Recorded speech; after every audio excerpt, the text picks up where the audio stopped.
Postman Pat, and his black and white cat. Early in the morning, just as day is dawning, he picks up all the postbags in his van. Postman Pat, Postman Pat, Postman Pat, and his black and white cat. All the birds are singing, and the day is just beginning. Pat feels he's a really happy man.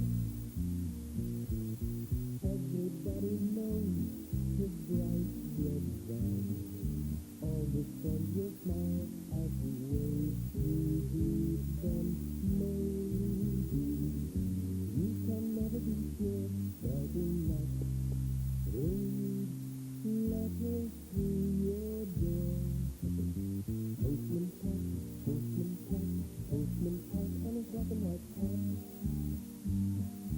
All the birds are singing, and the day is just beginning. Pat feels he's a really happy man.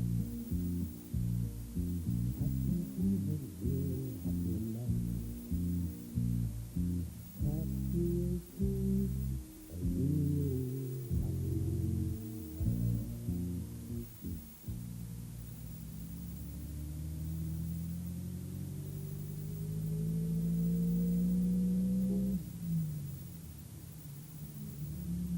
What lovely weather for people on holiday, said Pat. Every summer lots of visitors came to Greendale to walk in the hills and camp in the valley.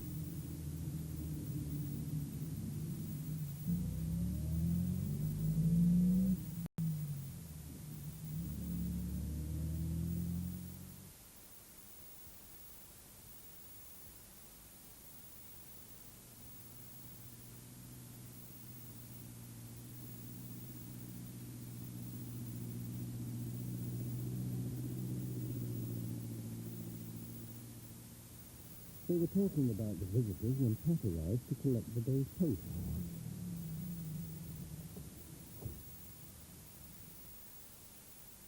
Morning, Mrs. Goggins. Fine day. Morning, Pat. Yes, and a busy one too.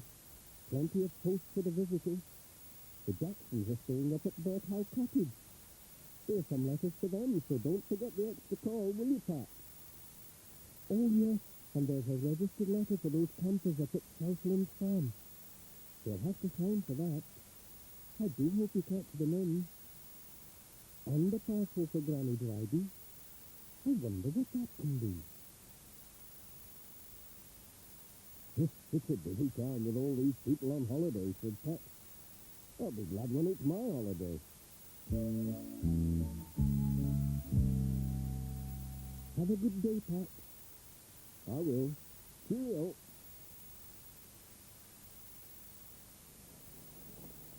Morning, Miss Hubbard.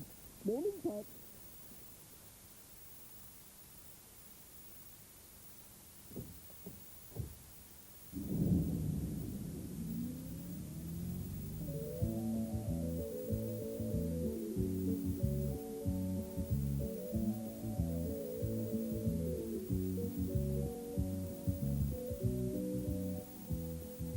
His letters all along the valley.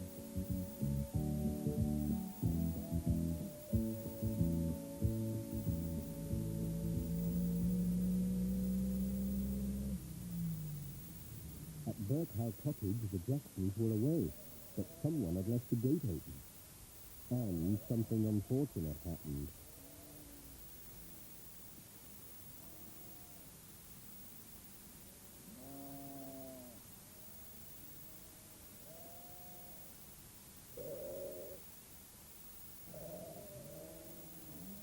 By the time Peter Fogg found the sheep, it was too late.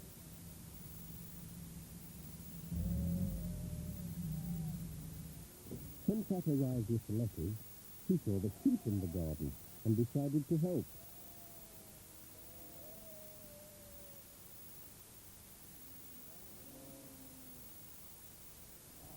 He'd chased sheep before.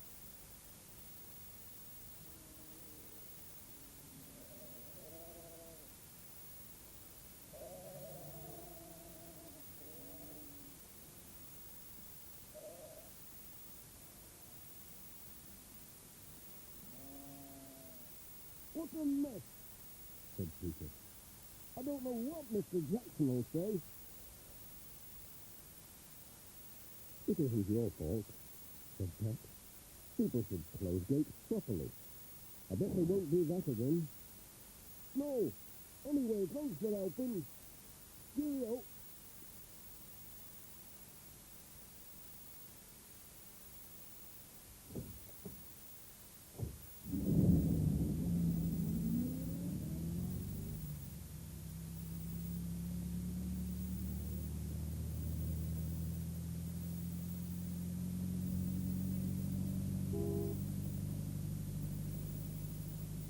The next stop was at Granny Dryden's cottage.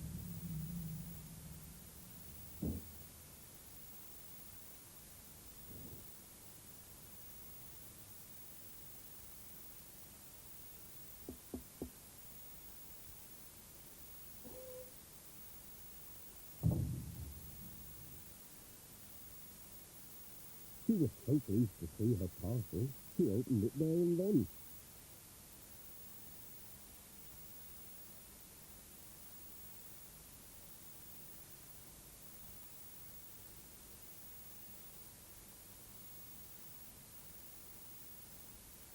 It was her new catalogue from Manchester. It was full of pictures of things to buy. Is there anything you'd like to order? Let's have a look. Ah. She chose a digital watch with a musical alarm. That's a funny watch. It doesn't look like a watch at all to me. Oh, it's a good one. It's a good one. It doesn't even need winding.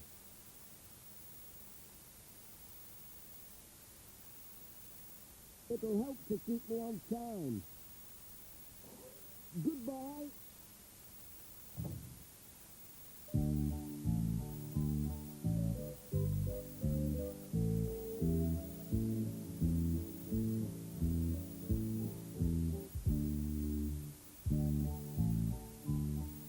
Pat was on his way.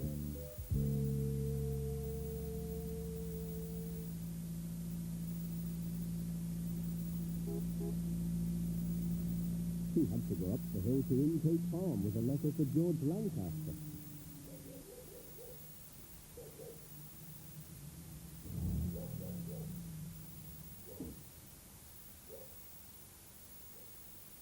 George didn't often get letters, so he was very pleased to see this one. You'll be packing the campers, won't you? Said George. Could you take them some eggs? Yes, that's all right. I've got a letter for them, so I'll have to stop there anyway. George went to the eggs. What beauty, said Pat.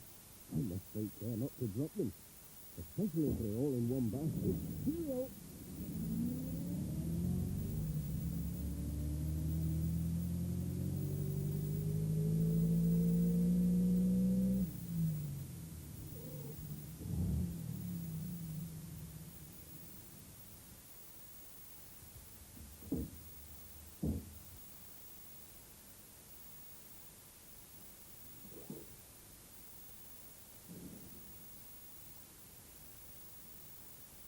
Hello? Anyone at home?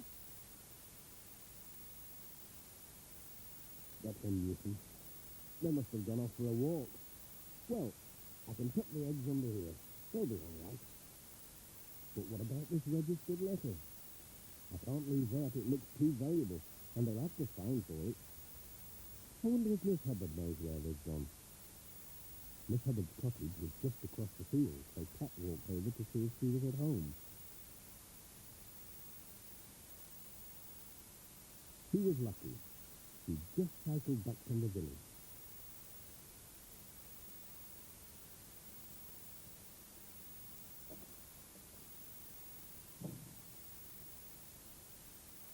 Pat told her about the special letter. She knew where the campers were, all right. They've gone off to see the Gatesville waterfalls, she said. They asked me the way this morning. Oh, dear. That's at least 6 miles, and my van can't go along that old track. I'll borrow a tractor from the farm, said Miss Hubbard. I can't drive a tractor. Don't worry, I can. And off she went for the tractor.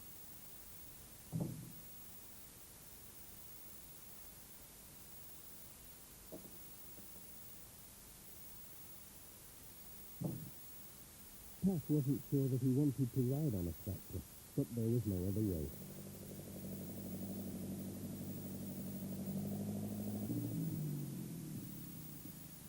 So he climbed on, and off they went.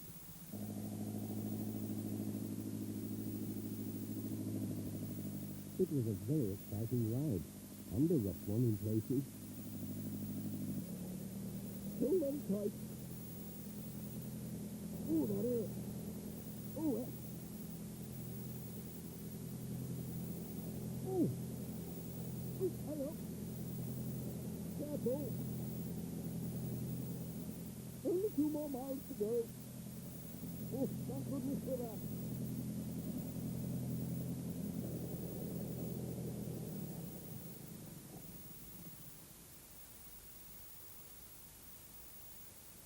Pat was glad when they stopped, but when he climbed down, he was almost too stiff and sore to take the letter to the campers.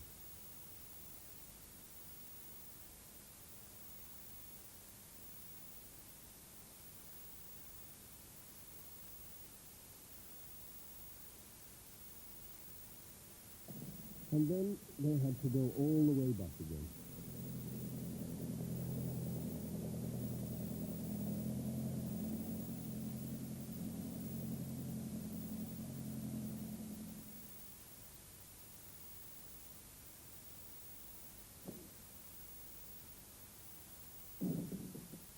Pat was glad when at last he got back to his van.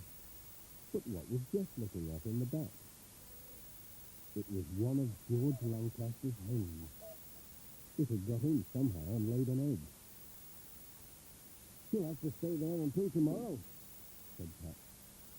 "But the egg, the egg will do nicely for my tea."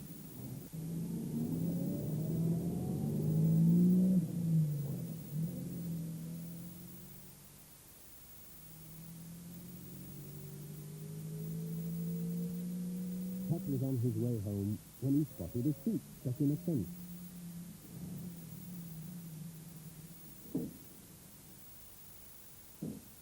So he stopped to let it out.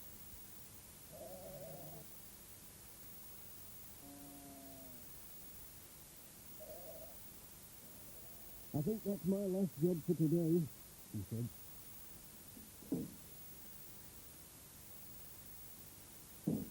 And off he went.